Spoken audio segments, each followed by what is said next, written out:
النهاردة في الفيديو ده هنشرح ازاي نرسم الدوائر بشكل عام. وازاي ان احنا نقدر ننقل دايرة ليها نفس القطر احنا رسمناها، وننقلها بمسافات معينة لناحية في اتجاه الاكس او في اتجاه الواي. طيب مبدئيا كده احنا عاوزين نرسم مثلا وليكن السلندر دي هرسمها 3D كده اهو. تمام.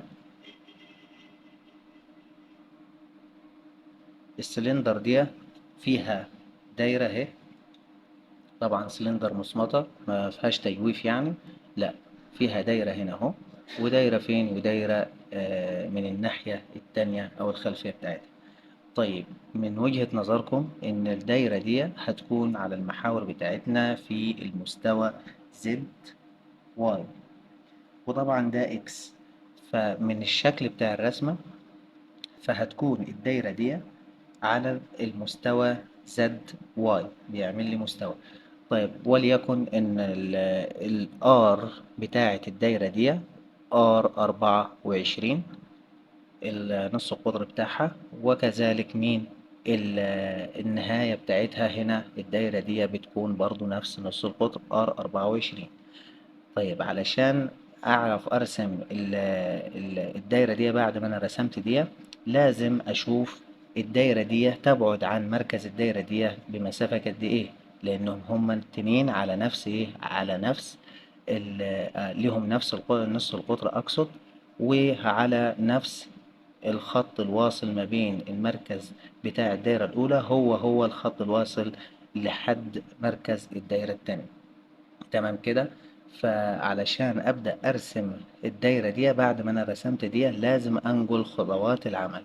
طبعا مبدئيا كده علشان ترسم أي دايرة لازم ولا بد ترسم معين للدايرة دي. طيب ليه برسم معين للدايرة؟ علشان الدايرة في الأيزومتريك بتشوفها على أساس إن هي شكل بيضاوي مش دائري. طيب بعدين طب الشكل البيضاوي ده بيترسم بكام نص قطر؟ بيترسم بأربعة، اتنين ليهم نفس القياس واتنين ليهم نفس القياس. يعني نص الأربع أنصاف أقطار فيهم اتنين بيساووا بعض واتنين بيساووا بعض الناحية التانية، لكن هم عددهم كام؟ هم عددهم أربع أنصاف أقطار، يعني هنستخدم البرجل كم مرة؟ أربع مرات. طيب علشان الناس تتخيل بس احنا هنرسم ايه النهارده، شايفين مثلا السلندر اللي فوق دي، اللي هي من فوق دي اهي، اللي نص قطرها كام؟ القطر بتاعها 14 17، من ورا هنا اهو مديني القطر بتاعها نص قطرها ب 17. احنا عاوزين نرسم شكل زيها كده اهو. طيب احنا طبعا مش هنرسم الشكل ده كامل، ده ليه فيديو لحاله. احنا مبدئيا هنتعلم ازاي نرسم السلندر دي كاملة. طيب مبدئيا كده علشان ارسم الدايرة دي لازم اشوف نص قطرها كام. طيب هنا نص القطر بتاعها بكام؟ نص قطرها 24. 24. انا هبدأ زي ما قلت لكم ان الدايرة دي في المستوى بتاعي اللي هو زد واي. خلاص يبقى نوقع نص القطر ده نص نقطة المركز نوقعها على المستوى بتاعنا. هنبدأ من الرسم من النقطة دي. علشان أبدأ أوقع المركز ده همشي من هنا مسافة إيه؟ نص القطر. طيب القطر هنا نص القطر كام؟ 24. يعني همشي 2 سنتي وأربعة ملي، واحد اتنين وأهو الأربعة هنا أهو، ونحط إيه؟ نقطة. تمام. يبقى النقطة الواقعة على الخط ده هي نقطة إيه؟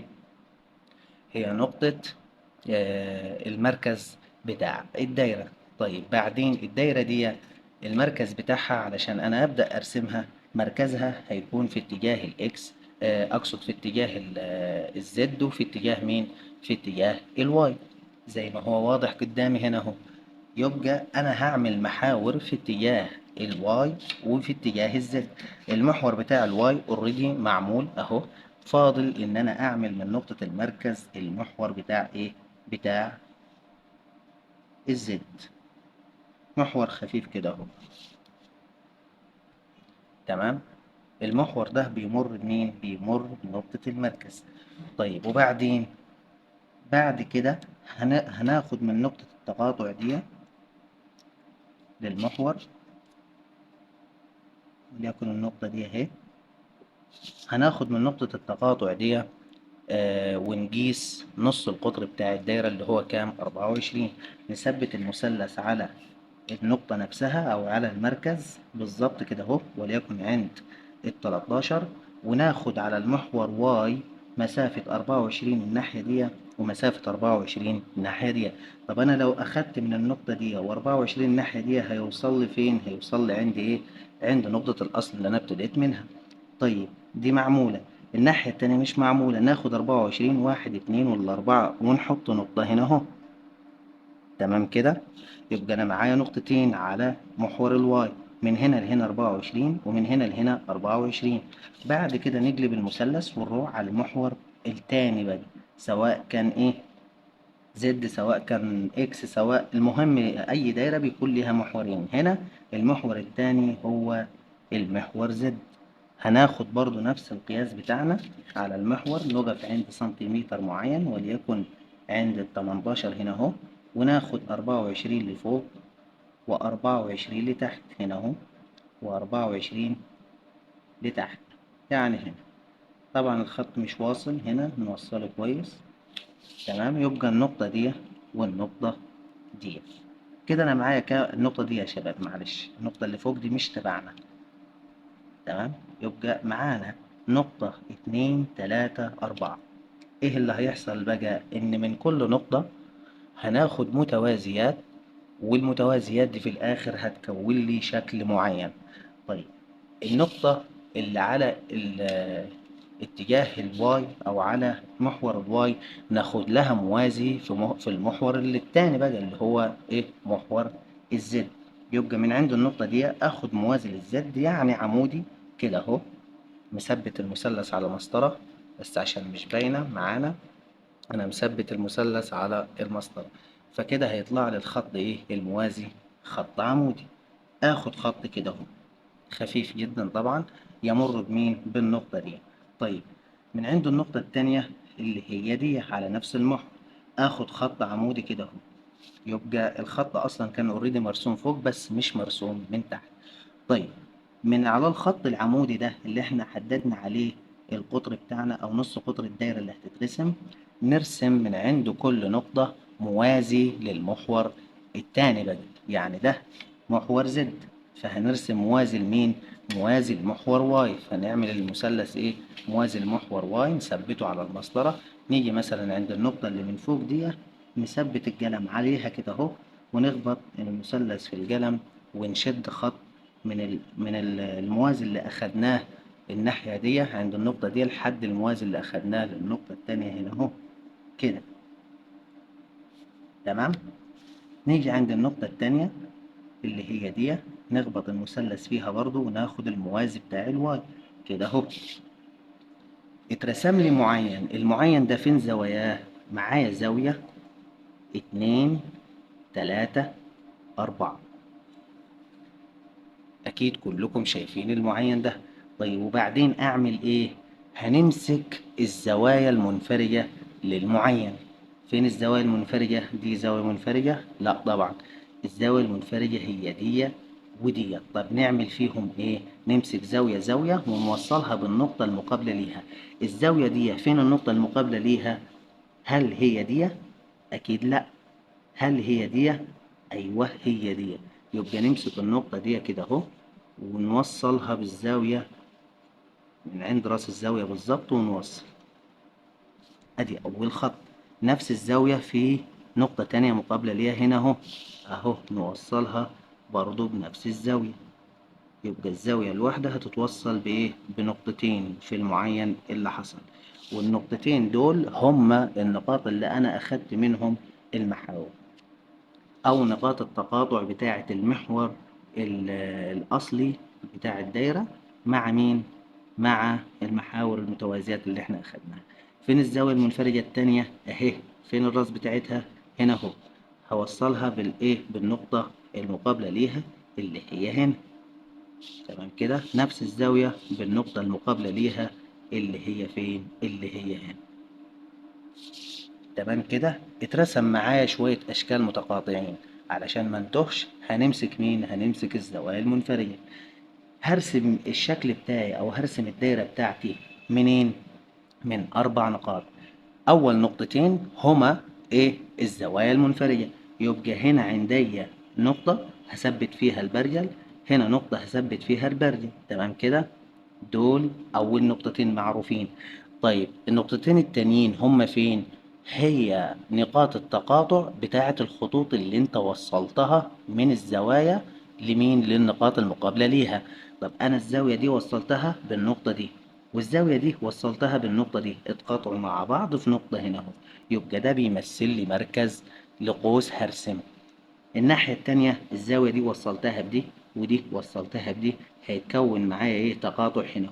يبقى انا معايا كام مركز هرسم بيه الدايرة؟ اول مركز عند الزاوية المنفرجة الاولى، تاني مركز عند الزاوية المنفرجة التانية، تالت مركز عند نقطة التقاطع دي اهي، رابع مركز عند نقطة التقاطع دي اهي. تمام كده. يبقى نقطة، اتنين، تلاتة، أربعة. طيب وانا بوصل الدايرة هل هقيس 24؟ لا، انت اوريدي رسمت المعين على الايزومتريك اللي هو نص طوله نص طول قطره كام؟ 24. فانت هتيجي عند النقطة دي، هتبدأ رسم مثلا من الزاوية. لو ابتديت رسم من الزاوية المنفرجة دي، يبقى انت هتوصل النقطة دي بالنقطة دي. بعدين انت عملت قوس كده اهو، هتكمل القوس ده من الزاوية من النقطة المركز دي، يبقى هتوصل من النقطة دي للنقطة دي. يعني دي لو سميناها النقطة رقم 1 ألف، وهنا ب، وهنا ج، وهنا د. ألف هتوصل من 1 لغاية 2. ب خلينا بس بالترتيب، ألف ونخلي ده ب، وبعد كده ج، وبعد كده د. يبقى الزاوية دي أو المركز ده ألف، النقطة دي ب، بعد كده دي ج، بعد كده دي إيه؟ د. طيب لو أنا وصلت من ألف، يبقى هوصل النقطة دي 1 ب2. هبتدي عند ب من 2 لغاية 3، بعد كده عندي ج أوصل من 3 لغاية من 4، وبعدين من عند د هوصل من 4 ل1. زي ما حضراتكم هتشوفوا، هثبت البرجل عند ألف عند الزاوية المنفرجة، هقف عند النقطة دي اللي سميتها 1 المقابلة ليها، وهقفل لغاية ما أصلا هتلقى البرجل وصل معاك لحد النقطة اللي هي 2. البتاع ده مفهوش سنون، هحط له سنون. أنا بعد ما حطينا سنون هنقف عند مين؟ هنقف عند الزاوية المنفرجة اللي سمينا النقطة بتاعتها ألف، ونجيب القلم عند النقطة 1 هنا اهو، هنثبتها عند 1. انت دايركتلي لو واخد قياساتك صح هتقفل معاك عند 2 بالظبط. نرسم أول قوس كده اهو زي ما حضراتكم شايفين، قفل معايا عند 2. طيب بعدين أقف عند ب، الب هتوصل لي من 2 ل3 اهو. الب أقف عند 2 كده اهو، هلقاها دايركتلي وصلت لغاية النقطة اللي هي 3 من غير ما تاخد قياساتك اهو، لغاية النقطة 3. بعد كده نقف عند الجيم هنا اهو، من الجيم هتوصل من 3 لغاية 4 هنا اهو. تمام. من 3 لغاية 4. البرجل خد حاجة معاه، خد اتحرك، معلش. نقف عند الزاوية ونوصل من 3 لغاية 4. تمام. نوصلها من 4 ل3 علشان ايه؟ آه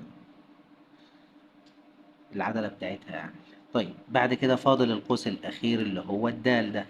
الدال هنا اهو، من النقطة دي هتوصل من فين لفين؟ من 1 لغاية 4 ويقفل معاك. تمام كده. نقف بس عند الواحد ايه،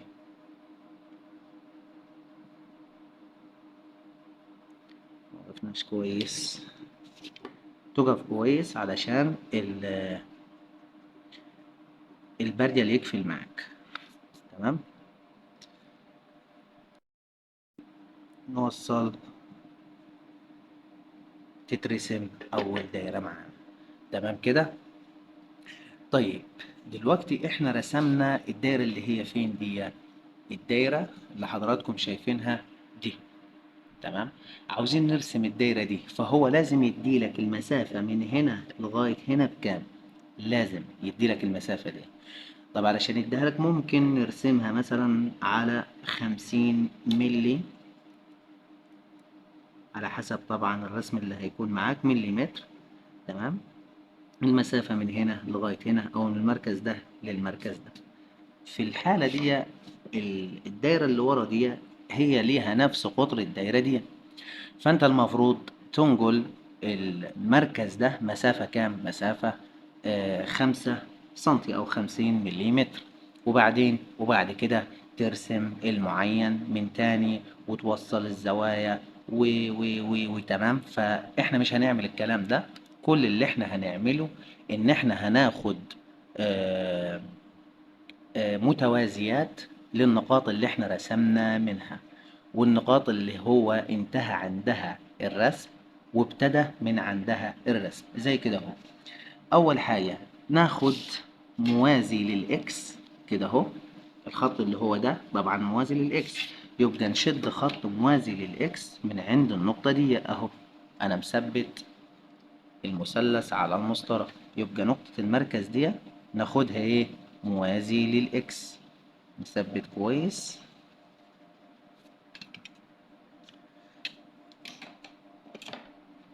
من النقطة دي اهو، نقطة المركز، وناخد نشد خط موازي للإكس خفيف. طيب الخط الخفيف ده عاوز أحدد عليه نقطة المركز وأرسم المعين. هقف أعد 50، 1 2 3 4 5، يعني هنا اهو. النقطة دي هي اللي هتمثل لك المركز بتاعك. تمام. وترسم منها المعين، وبعد كده ترسم ايه؟ ترسم الشكل ده. طيب احنا قلنا مش هنعمل كده، هننقل النقاط بس اللي احنا رسمنا منها. طيب شايفين النقطة دي رسمنا منها. تمام. ودي رسمنا منها ودي رسمنا منها، يبقى نشد لها خطوط كده اهو. ادي اول خط شدناه. فين النقطة التانية دي؟ شدنا لها خط. والنقطة ج برضو المفروض اشد لها خط، هتيجي على نفس الخط بتاع المركز اللي احنا اصلا شادينه هنا اهو. والنقطة ألف رسمنا منها، لو شدينا لها خط هتيجي على نفس الخط بتاع المركز اللي احنا لسه شادينه من شوية. فاضل ايه؟ فاضل النقاط اللي هتنتهي عندها الأقواس اللي احنا المفروض نرسمها، صح كده؟ عندي مين؟ النقطة 3 والنقطة 2 انتهى عندها القوس ده وابتدى هنا، صح كده؟ هنشدها. لو شدينا النقطة 2 برضو هنلاقيها على نفس امتداد 3. هنشد خط كده اهو. ومن عند النقطة 4 والنقطة 1 برضو على نفس ايه؟ على نفس ال ال الخط، هنلاقوهم على نفس الخط. نديلهم شدة كده اهو. طبعا المفروض يكون النقطة 4 دي على نفس المحور بتاع الإكس ده اللي هو المرسوم أصلا. تمام كده. يبقى النقطة 4 و1 نفس الإيه؟ نفس الامتداد. طيب اللي هو على المستوى الإكس. بعد كده اعمل ايه؟ اخد النقاط اللي انا رسمت منها زي الزاوية دي والنقطة دي والنقطة دي والنقطة ج، اخدهم ايه؟ ناخدهم بالامتداد بتاعهم على مسافة 5 سنتي او 50 مليمتر، زي ما هو ايه؟ موضح لي هنا، بيقول لي والله الدايرة دي تبعد عن دي مسافة 5 سنتي. طيب قبل ما ارسم الدايرة الأخيرة دي، أكيد في جزء مش هيبان معايا اللي هو الدايرة اللي من تحت دي. تمام ماشي. طب علشان ترسمه وما تمسحش كتير تعمل ايه؟ تيجي عند بالمثلث كده اهو، عاوزين نرسم الخط ده والخط ده. نيجي بالمثلث هنا اهو، نفضل نحرك نحرك نحرك لغاية ما يوصل عند آخر نقطة عند الدايرة هنا اهو، والدايرة تختفي عندها. شايفين؟ الدايرة اختفت هنا، ظهرت، اختفت، ظهرت. تمام. هنيجي عند آخر نقطة هنا اهو، وليكن هنا، ونحط القلم بتاعنا. هبعد الكاميرا شوية. ونحط القلم بتاعنا هنا اهو بالظبط، واشد خط كده اهو، نخليه تقيل شوية. الخط ده برضو اكيد على مسافة كام من النقطة دي؟ على مسافة 5 سنتي. المهم في جزء مش هنحتاجه هنمسحه بعدين. نفس الكلام من تحت هنا اهو، نيجي لغاية ما المثلث يمس الدايرة اللي احنا عملناها دي من شوية، وناخد خط موازي كده اهو. كده انا رسمت حدود الشكل عموما. تمام. فاضل ان احنا نرسم الاجزاء اللي باينة من الدايرة دي. طيب من وجهة نظرك، احنا من النقطة ألف دي اللي احنا رسمناها، رسمنا بيها ايه؟ رسمنا بيها القوس من جيم لغاية من واحد، صح كده؟ من واحد لاتنين. يبقى من نقطة ألف رسمنا بيها القوس من واحد لاتنين. طب أنا لو نقلت نقطة ألف مسافة 5 سنتي اللي هي مديهالي هنا أهو، ورسمت القوس ده، هل القوس باين معايا في الشكل فوق هنا أهو؟ لا، مش هيبان معاك. فالنقطة دي مش هتنقلها هنا أهو، وبالتالي النقطة دي مش هترسمها أو مش هتنقلها، علشان أصلا الدايرة هنا أهو زي ما قلنا الشكل هيكون كده، ماشي كده، وهنا ايه، ماشي كده. نص قطر الدايرة اللي ورا دي هي نفس نص قطر دي. طبعا الدايرة المفروض تكمل كده بس مش هتبان معاك. فاحنا التكميلة دي قاعدة فين؟ هتترسم، أقصد منين؟ هتترسم من النقطة ألف بعد ما أنجلها. فالنقطة ألف مش مهمة معايا. طيب أما الأنجل إيه؟ هل أنجل النقطة ب؟ طب أنا لو كملت كده أهو من النقطة ب هنا، لو جيت أرسم هلقى إن في جزء هيترسم معايا منها، في جزء فقط لا غير يترسم معايا منها. طيب إحنا في نقطة برضو ما نقلناهاش اللي هي 3. لا إحنا نقلنا طبعا نقلنا كل حاجة خط بخطوط مستقيمة.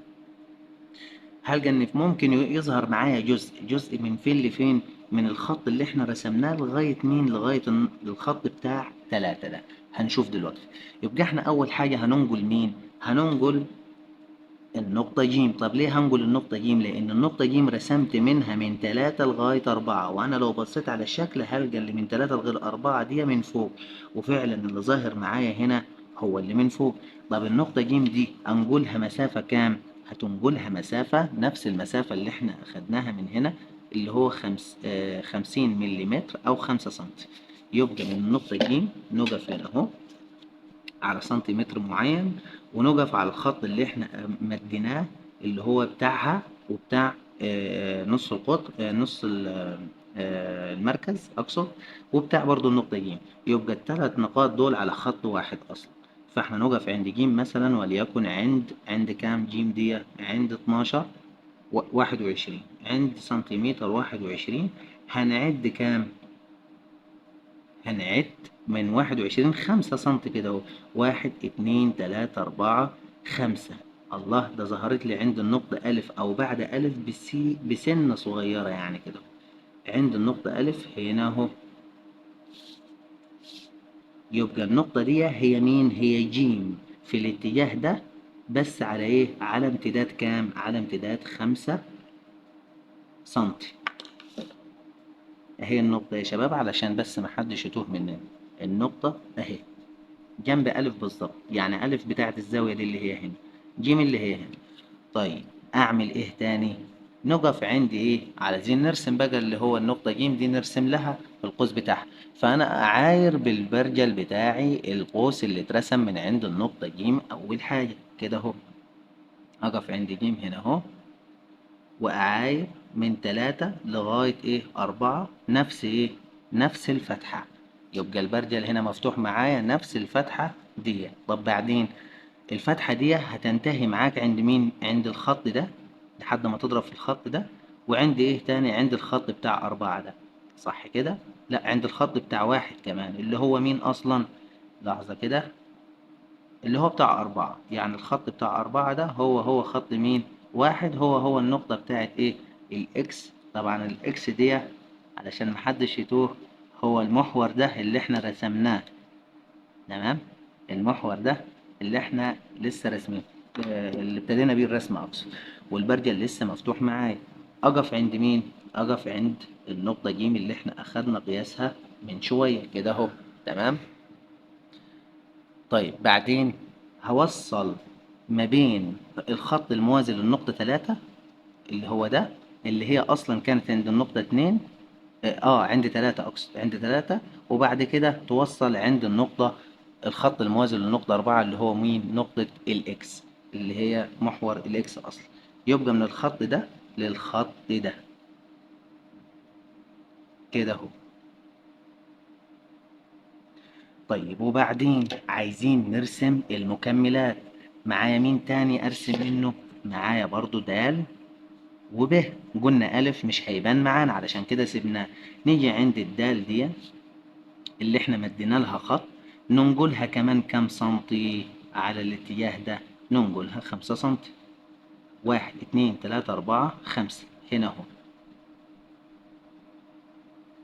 نثبت بس كويس عشان نعلم، يعني هنا اهو. نفس الكلام مين؟ نفس الكلام ب.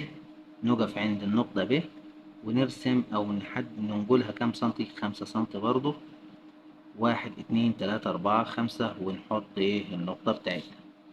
يبقى دي د ودي ب ودي جيم اللي احنا ايه؟ لسه راسمين منها الخط ده. طيب بعدين اعمل ايه؟ اقف عند د كده اهو، نعاير القوس اللي اترسم من عند د من هنا لغاية هنا. تمام. بعد كده نقف عند د الحقيقية ونيجي من عند الاكس اصلا اداني المعايرة عند الايه؟ عند نقطة التقاطع. طيب لغاية فين؟ لغاية ما تخبط في ايه؟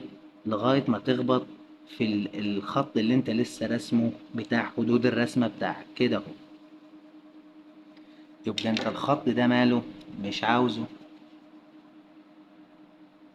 طيب بعدين نفس الفتحة هي اللي عند ب اصلا اهي، من النقطة 2 لغاية النقطة 3.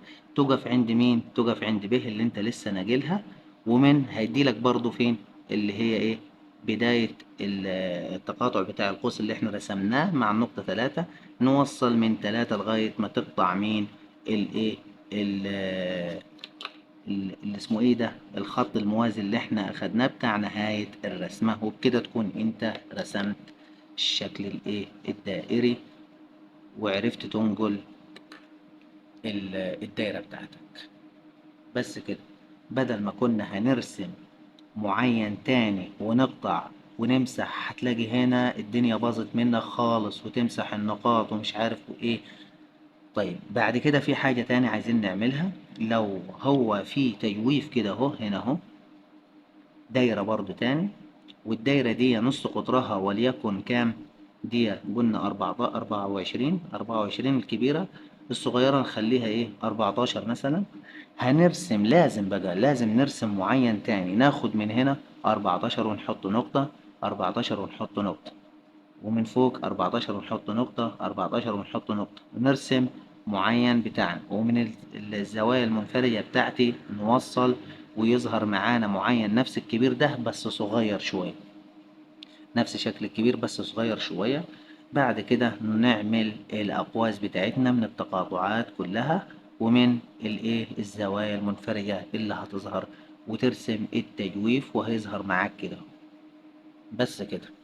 دي الدوائر. وازاي انك ترسم دايرة في شكل ايه؟ في شكل ايزومتري او على لوحة 3D يعني.